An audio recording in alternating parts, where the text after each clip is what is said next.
what happened is I knew that I wanted to do this speech about nostalgia.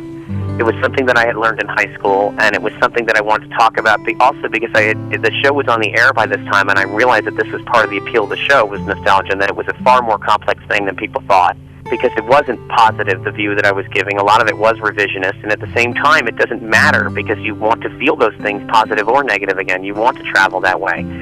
And my advertising consultant, a guy named Josh Weltman, who still works in advertising, was very clear to me about, I told him to go and find me a product, and he told me about the Kodak slide projector and about the carousel, and I had an explosion in my brain and started working backwards. And we had this, advertising theme, which fit Don so well, which is that Don was very anti-technology.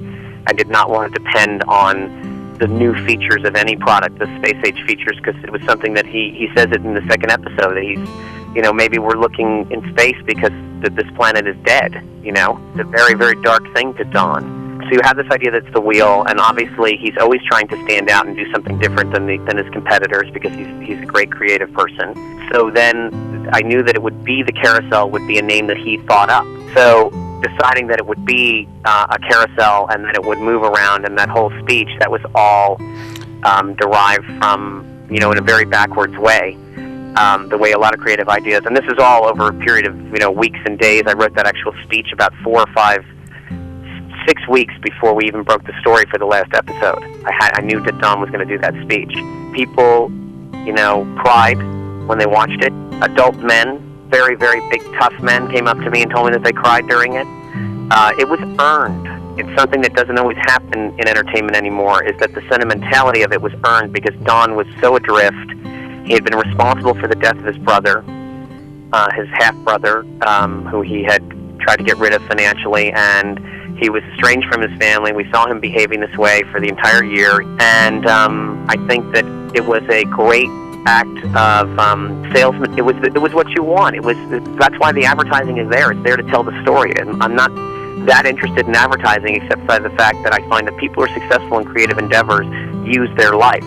And equally, Don's using his life as what messed things up, But it's the interaction of these two things that are the secret of his creativity and the secret of his success, and they're also his downfall. So for him to have this private moment in front of everyone and speak from his heart, that's great salesmanship. And everyone could feel what's now called, passion or vision or whatever, his personal investment in it. But we also knew that this was incredibly painful.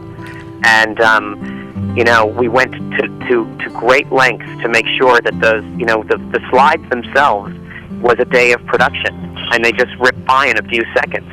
But that was very hard to get those snapshots just right and create this path for him. The show had only existed for 12 episodes before that. We went back and created a path and got younger kids to play as kids and tried to get these iconic images of snapshots, which, really emotionally we were like, oh, right, this is Don's life. It makes perfect sense. It was a very successful scene for me creatively. It was a real climax to the season, and it was earned, that that those two things would go together.